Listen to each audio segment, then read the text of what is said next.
Hello, everyone, and welcome to Crisis Cast. This is a podcast from the students of S.H.I.E.L.D., the same group that has brought you the amazing saga of the Clone Saga, Cowlcast, and many other prestigious projects that we work on. This is our podcast where we are going to talk all about crises and the DC multiverse and the Justice Society and all kinds of crazy stuff like that. Possibly our most crazy podcast yet. We'll see how far we get. Episodes. I think it's like 160 episodes or something. Oh my god. We'll see how many we make. So we can't really start off a multiverse crisis cast any other way. Episode 1, we're talking about the Flash of Two Worlds. And this is Flash 123 from September 1961. It's cover date, of course. I should note this is the 23rd appearance of Barry Allen. He's been around. I'm already pulling this in. Okay. Yeah, I mean, it's early appearance-wise, but he's been around since 1956. But that's mostly because, like, his first couple appearances in Showcase, there's gaps between them, and then for a long time his book was bi-monthly. I think, in fact, at this point it's only been a monthly title for a few issues. So we have one of the most iconic comic book covers of all time, with the two Flashes side by side trying to save someone. And talk about the cover. We'll get to it more within the issue, but the other Flash is Jay Garrick, who last appeared over 10 years ago at this point in the final Justice Society adventure in All-Star Comics 57, but he hasn't had a solo story since 1949 in Flash Comics 104. And I read some of these issues in the Silver Age Flash Omnibus Volume 1, which doesn't look like this. It actually looks like this, but it doesn't match any of DC's other Silver Age books. So I got this poorly printed out. And I just want to quickly note, it's kind of interesting that this omnibus doesn't start with Showcase number 4. It actually starts with Flash Comics 104, the final appearance in the final solo story of Jay Garrick, which is an interesting inclusion. The cover is a Hawkman cover, a superior character. This issue, Flash 123, creative team here is Gardner Fox on writing, Carmine Infantino on pencils, Joe Giella on inks, and importantly, Julia Schwartz editing. And most of these guys were actually involved with the Golden Age Flash as well. And that applies to a lot of these Silver Age revivals, but that final Jay Garrick story, Flash Comics 104, was drawn by Carmine Infantino, and Julia Schwartz was the editor on that issue. So running through what happens in the issue real quick, we open with a splash page of Jay Garrick and Barry just shaking hands. And Jay's like, "You're not the Flash. I've been around 20 years." Which is fun. And Barry, he's late to meet his girlfriend Iris West at a community center. And that pops up a lot. Barry is always late, which is a fun gag for the fastest man alive. It's noticeable that he doesn't have his red. He doesn't have his red bow tie. Yeah, which I thought was. So at the community center, a magician is supposed to perform for some orphans, but he doesn't show. So Flash fills in, and during his performance, he accidentally vibrates too fast, and he finds himself transported to another world. And so he quickly runs into town, and he sees the signs, and he's in Keystone City, whereas he's from a Central City. And I like how he barely freaks out. He's just like, what is happening? But he's not like, oh my God, where the hell am I? I'm not on my Earth. Yeah, and he asks like a hot dog cart owner for like a newspaper or something. And the guy's just like, yeah, sure, here you go. Like, it's Keystone City, 1961. you have a weird getup, and like that's it. Like he just doesn't care that Barry's in full Flash outfit, and he doesn't recognize him. And then he, in a second later, he realizes, wait, Keystone City, that sounds familiar. And he grabs a phone book and he finds the home of Jay Garrick. And he reveals that he knows that Jay is the Flash, and then reveals his own identity as the Flash of his world. And so they're like, no shit. They just put it together. We must be from different worlds that somehow exist on different planes, but also in the same time and place. And I love how there's a lot of science in these Silver Age Flash issues, but it's just not science. But they're like, I mean, a lot of these writers are coming from like science fiction, like pulp backgrounds. And obviously Marvel in the Silver Age as well is known for a lot of the fake science and all of the heroes' origins and everything. And so Barry knows who Jay Garrick is because the Adventures of Jay Garrick were published as comics on Earth 1. And those comics were written by Gardner Fox, who somehow tuned into the real-life exploits of Earth 2's Jay Garrick while he was sleeping. And, of course, Gardner Fox is writing this issue as well. And within the universe, the Flash Comics comic was also canceled in 1949, and that happens to be when Jay Garrick retired. And so Barry's like, oh, cool, I met my hero. And then a bunch of strange crimes start happening in Keystone. So the two of them team up, and a trio of Golden Age Flash villains are running around. We have the Thinker, who has a dumb hat that he can control people with. We have the Fiddler, who has a dumb violin he can control people with. And we have the Shade, who has this insane / awesome costume and a magic cane, which creates shadow things. And the Thinker foils Jay, tires him out, and gets away. And then Barry fails against the Shade, who mixes his darkness powers with oil so that Barry slips on the water trying to catch his boat. And so then they team up together to stop the Fiddler, who also, besides his violin that he can control people with, he also has a giant violin car, which is fucking awesome. And it's during this sequence that the cover of this issue actually happens in the book, which is awesome to see. Mm-hmm. And then they managed to stop. I accidentally put the Riddler in my notes, but they managed to stop the Fiddler by using earplugs made out of gems. And then they arrest all three villains. And at the very end, my concern was Barry Allen uses the Fiddler's violin as makeshift handcuffs. And it's totally a Stradivarius violin, which is probably worth $1 million or more. Well, $1 million now, but that's a very valuable violin.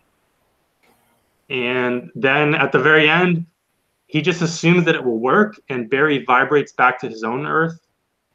And he decides he's going to track down Gardner Fox and tell him to start writing Flash comics again. So what did you guys think about this issue? I really liked it. It's very, very simple, though. Like, it's just kind of a thing. It's like, oh, okay, you're the Flash, I'm the Flash. It's like this kind of, it's very Silver Age. Of course it is, because it's in the Silver Age. Like, there's not much like setup to get the story going, and then it all wraps up very neatly at the end. So we talk about how do you use gems to plug your ears? It doesn't matter. They distorted the sound waves.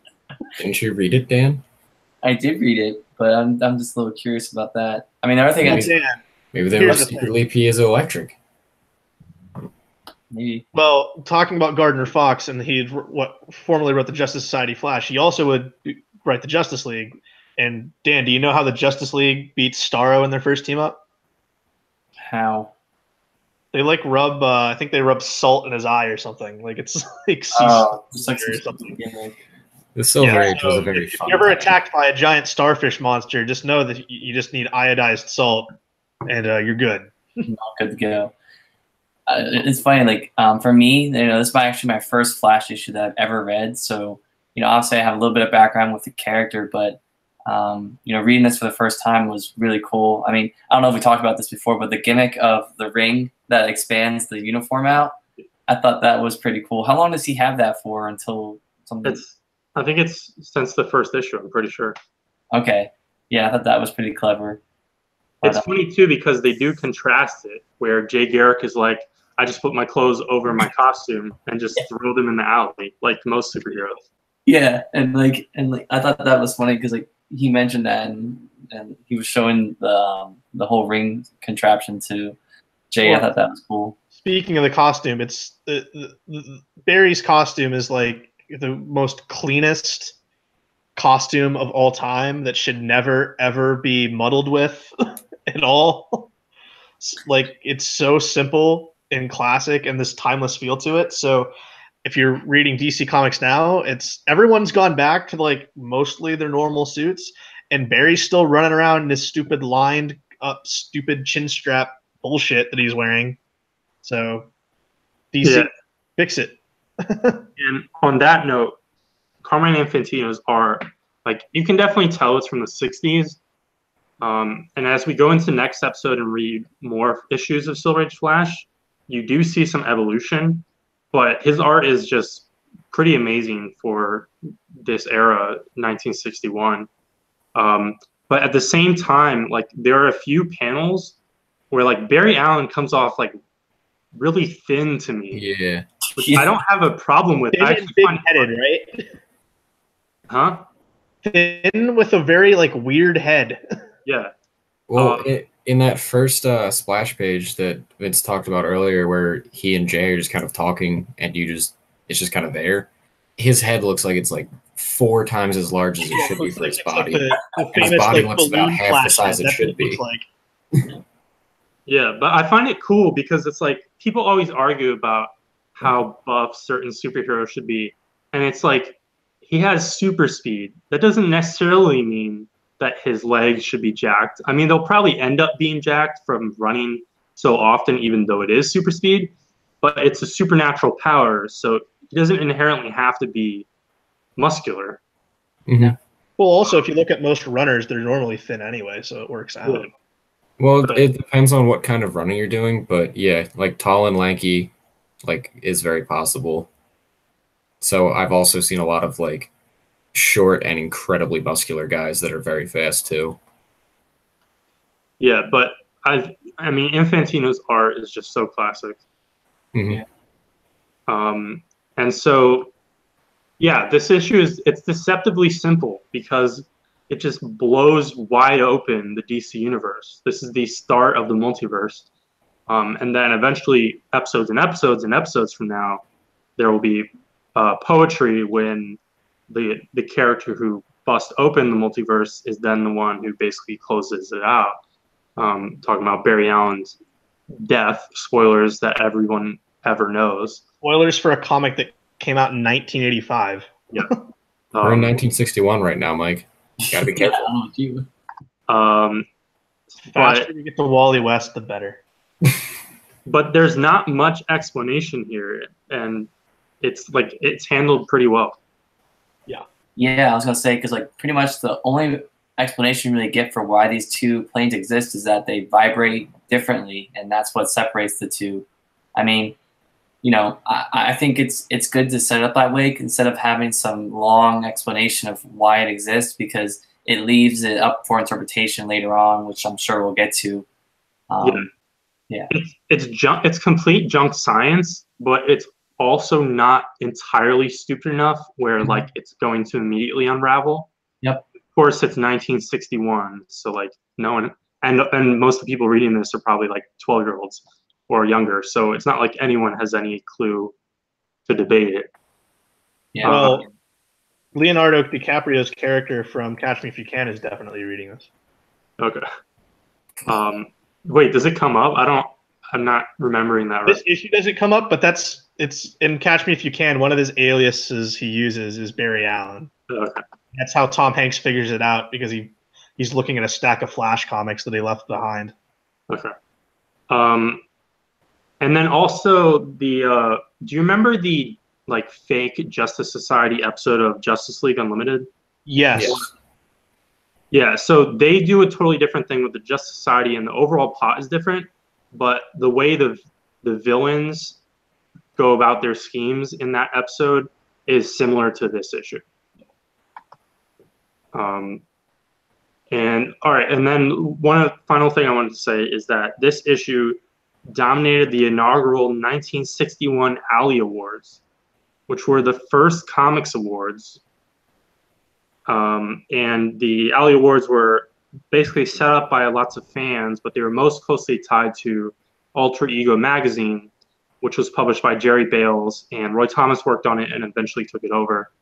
And obviously, it hasn't gone continuously since the 60s. There was a gap, but Alter Ego is still published to this day by Roy Thomas. And this issue won Best Cover, Artist. Well, Artist was just Infantino in general for the series, but this issue specifically won Cover, Single Issue, and Story. And also, the Flash series in general won Best Supporting Character for Elongated Man. In 1961, there was no writer award because credits on the issues at this point were rare, but they introduced it the following year. It's also noted that I don't think we get like a standard like credits page in this issue, and then since we're doing 2 episodes today, just stay tuned. I don't think we get a credits issue until like the last issue of. Yeah. It's the last issue or the second to last issue that we read, which is in the 170s for this series. Yeah, so that's crazy. All right, so that concludes our first episode of Crisis Cast. As Mike said, we're recording 2 in a row right now. And so right after you watch this video, you can go right to the next one where we'll be talking about some more team-ups. And next episode will be all more Flash team-ups. So thanks for watching. Peace.